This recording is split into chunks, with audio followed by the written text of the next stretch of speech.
Hello friends, आज हम उच्चतर माध्यमिक स्तर पर वाणिज्य शिक्षण के उद्देश्य को जानेंगे। कॉमर्स पढ़ाने का उद्देश्य हायर सेकेंडरी लेवल पर क्या होता है?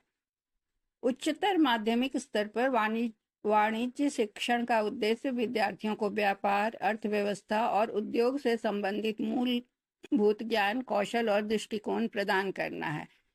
इसका मुख्य उद्देश्य है: पहला, आर्थिक और वाणिज्यिक परिवेश की समझ। छात्रों को अर्थव्यवस्था की संरचना और कार्यप्रणाली को समझने में सहायता करना। व्यापार, उद्योग, सेवा क्षेत्र के बारे में जागरूकता उत्पन्न करना। दूसरा है व्यवसायिक ज्ञान का विकास करना। लेखा, जिसे अकाउंटेंसी भी कहते हैं, व्यवसाय अध्ययन और अर्थशास्त्र जैसे विषयों के मूल अवधारणाओं का ज्ञान देना। व्यापार संचालन और प्रबंधन सिद्धांतों को समझाना। तीसरा, करियर और उच्च शिक्षा की तैयारी। छात्रों को BCom, CA, CS, CMA, BBA, MBA जैसे व्यावसायिक पाठ्यक्रमों के लिए तैयार करना।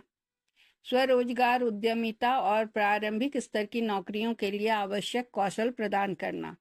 चौथा, कौशल विकास। लेखा और अर्थशास्त्र जैसे विषयों के माध्यम से विश्लेषणात्मक, संख्यात्मक और निर्णय लेने की क्षमता विकसित करना। प्रोजेक्ट वर्क और प्रस्तुतियों के माध्यम से संचार, नेतृत्व और टीम वर्क जैसे कौशलों का विकास करना। उद्यमशीलता की भावना को बढ़ावा देना। पहल और उद्यमशीलता की भावना को प्रोत्साहित करना। व्यावसायिक अवसरों और जोखिमों की पहचान करने की क्षमता का विकास करना, ताकि वो जोखिम लेकर स्टार्टअप शुरू कर सकें। छठा, नैतिक और सामाजिक जिम्मेदारी। व्यापार, नैतिकता, सामाजिक उत्तरदायित्व और पर्यावरण के प्रति जागरूकता उत्पन्न करना। सातवां, उपभोक्ता जागरूकता। छात्रों को एक जागरूक और जिम्मेदार उपभोक्ता बनाना। उपभोक्ता अधिकारों और उचित व्यापार प्रथाओं के बारे में जानकारी देना। आठवां, प्रौद्योगिकी का समावेश। E commerce, online banking, digital marketing जैसी आधुनिक व्यावसायिक उपकरणों से परिचय कराना।